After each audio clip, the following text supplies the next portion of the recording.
Then my husband Albert, who could no longer make any logical decisions, said this, which shocked me.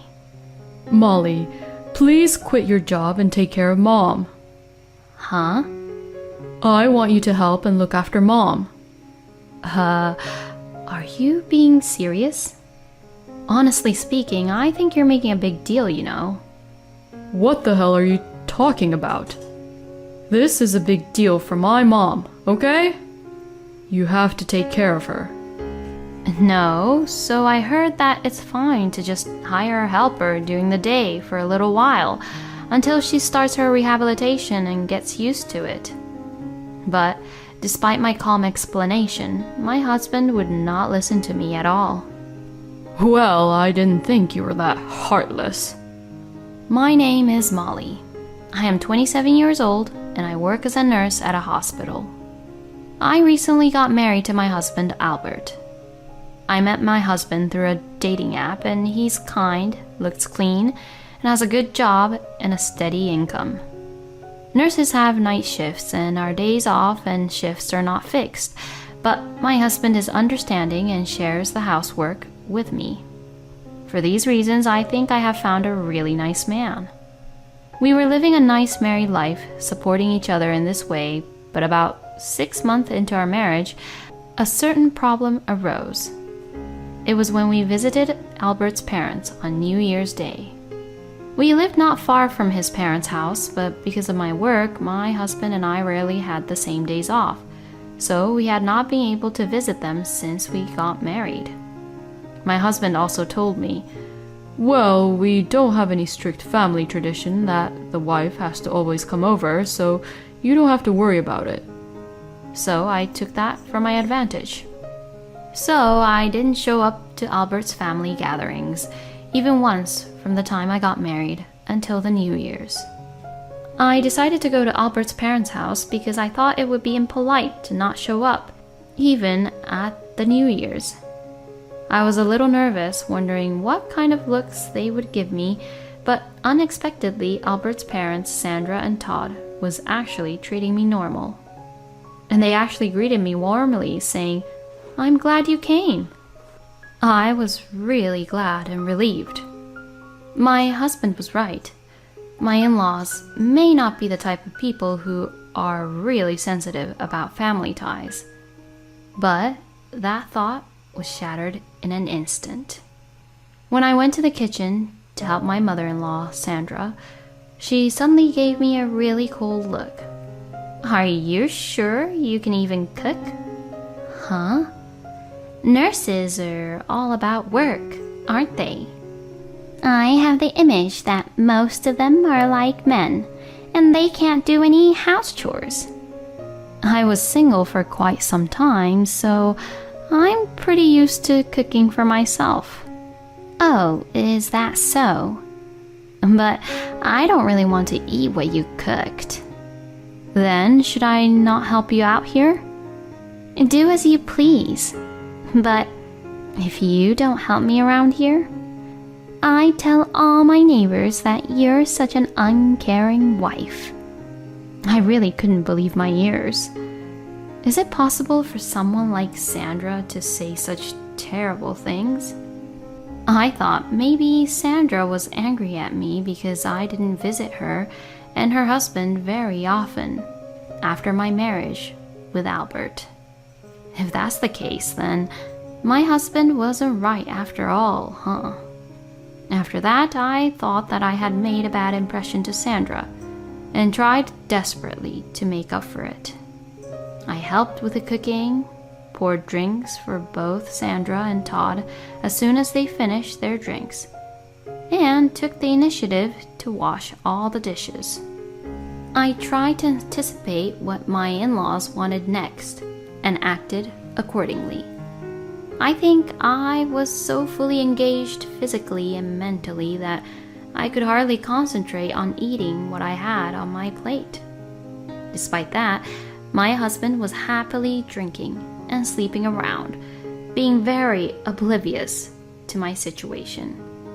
We walked over to Albert's parents' place, knowing that Albert might drink today, so It was fine that we could just take a taxi back home. But how could he be normal about leaving his own wife alone with his parents and just get drunk and sleep around?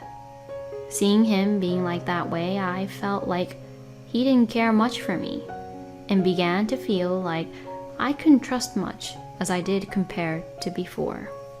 If I were to trust my husband's senses regarding the relationship with his parents, it could also make Sandra and Todd's impression towards me even worse. I had to deal this issue on my own. Since then, I had made an effort to get to know Sandra and Todd as much as possible. I took my husband to visit his parents in the daytime about once a month on weekends when I could get a day off, and every time I would bring them sweets or pastries that both Sandra and Todd liked. I also called Sandra and Todd as often as possible without bothering them, asking about their health and current conditions. Personally, I think I was able to build a reasonable relationship with my in-laws. In fact, Todd praised me behind my back for being a good wife to my husband. But unfortunately, Sandra was different. Her attitude toward me was the same as when I first visited their house, and she kept on bullying me, which never changed. And one day, I went to pick up a suitcase, which was used for a business trip that my husband had left at his parents' house and forgotten to bring back. My husband said he would pick it up himself on his way home from work. But since I was on my day off, I decided to go get it. My husband told me that he had called Sandra to let her know about it. So I headed to my in-laws' house without saying anything. As I was walking near my in-laws' house, I could hear Sandra's voice. Apparently, she was talking to her neighbor. It seemed like Sandra was happily talking about me. Ugh, our son's wife, is really useless. Well, I have to admit, I didn't quite like her since I met her from the beginning. I was in shock when she said that. So from the beginning, Sandra did not really welcome me or accept me being Albert's wife. In other words, no matter how hard I tried, Sandra's impression of me would never improve. Knowing this, I instantly began to feel that I don't really care about making a good impression to my in-laws anymore. I had done everything for Sandra. But if she didn't like me to begin with, then there was no need to care anymore. Since then, I have stopped visiting my in-laws on my own. When my husband visited his parents, sometimes I went with him, and sometimes I didn't. And like that, I began to prioritize my feelings. But of course, I did not suddenly cut off my relationship with them. That would have raised a few red flags for them. I tried to keep my involvement with them to the bare minimum, like giving them seasonal gifts and showing up Thanksgivings and New Year's. And for a while, we all lived peacefully, maintaining the relationship we all had. But then something unexpected happened. Sandra had an accident. Fortunately, an ambulance arrived immediately, and so Sandra's life was saved. But she was left with a slight paralysis on the right side of her body. Since Sandra is right-handed, even a slight paralysis would cause some difficulty in her daily life. Until she gets used to it, it will be difficult for her to do any house chores. But Todd is still healthy, and if he hires a helper to support Sandra only during the daytime, and for Todd to do the house chores after work, there will be no problem. I didn't think it was a big deal. But my husband was different. When Albert heard that his mom had an accident, he was in a panic. And that much I could understand. But after that, when he heard that she was left with a slight paralysis on the right side of her body, he was quite upset and panicking a lot. Albert was saying things like, "Mom's disabled now?" and he was very upset and seemed to be unable to calm down. Then my husband, Albert, who could no longer make any logical decisions, said this, which shocked me. "Molly, please quit your job and take care of Mom." Huh? "I want you to help and look after Mom." Are you being serious? Honestly speaking, I think you're making a big deal, you know. What the hell are you talking about? This is a big deal for my mom, okay? You have to take care of her. No, so I heard that's fine to just hire a helper during the day for a little while until she starts her rehabilitation and gets used to it. But despite my calm explanation, my husband would not listen to me at all. Well, I didn't think you were that heartless. Excuse me? Normally, the husband's wife is supposed to take care of the husband's parents, you know. I was so stunned and speechless. No, normally you should take care and support your own parents. And at this moment is when I finally understood that Albert was exactly like his own mom, Sandra. You just don't want any of the hassles and troubles, so you ask the others to do it for you. That's who Albert and Sandra was. As I was refusing the request from my husband, Sandra also called me.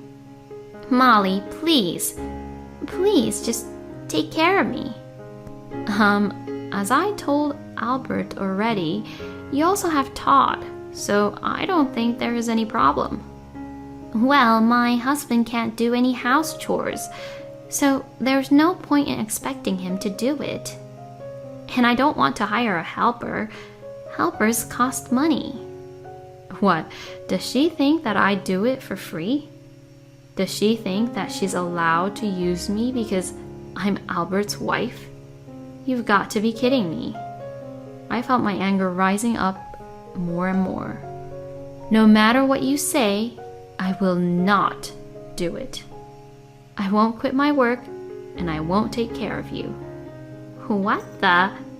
You better be ashamed of yourself. How could you be so cold and horrible? I mean, with all due respect, why are you asking me then? You didn't even like me from the beginning, did you? Excuse me? I actually heard you talking to one of your neighbors. And you were saying how you didn't like me from the beginning. My goodness, were you eavesdropping? It doesn't even matter if you heard it or not. So why do you make me, whom you hate, take care of you, but not Albert, your adorable son? Wouldn't it be better for Albert to quit his job to take care of you, instead of having me, whom you hate, take care of you? Well, that's because Albert doesn't have to quit his job.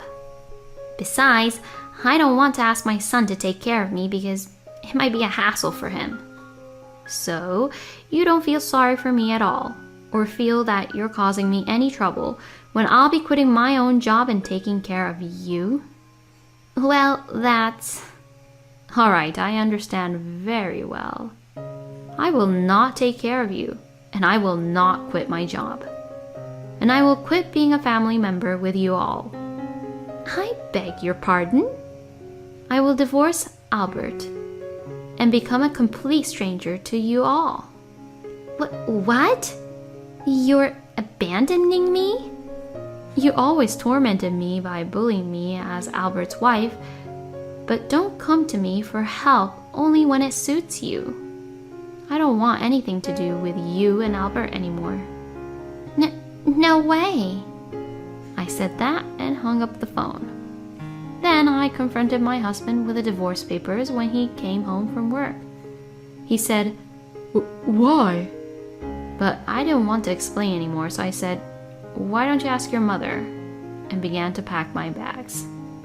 Before leaving home, I threatened my husband that if he did not agree to divorce, my lawyer would send a content-certified letter to the company he works for. And finally, I received a notice that my husband and I were complete strangers. After that, I heard that Albert and his family didn't really have any good life after that. Sandra wanted to ask her own son to take care of her, but unfortunately, he was transferred to a rural area due to work. And her husband cannot do any house chores at all. Therefore, her husband has apparently abandoned looking after Sandra and doing any house chores from the beginning. Nevertheless, Todd would say that he would have a helper take care of Sandra only during the day, since having a helper would cost a lot of money, and like that, Sandra is only taken care of by a helper during the day, and there's no one at all to help her at evening. And because of this, she has been peeing on herself frequently, or she is not able to eat dinner properly, and Sandra has become mentally distressed and has begun to be very antisocial. After telling me what has happened, Albert would still ask me to help Sandra out, and I would say only one thing: you should quit your job and support her, and hung up the phone. I then blocked my ex-husband's number. I am now a divorcee, but my job is stable, and I am not depressed at all. In fact, I think it was a good experience for me to find my next partner. If I find someone I want to marry next, I will try to get to know their parents as much as possible before marrying him and see if we can build a good relationship. Since I am still in my 20s, I will not give up on love and work, and I will continue to enjoy myself and aim higher and higher. Thank you for watching until the end. Please subscribe to our channel. We hope to see you in our next video.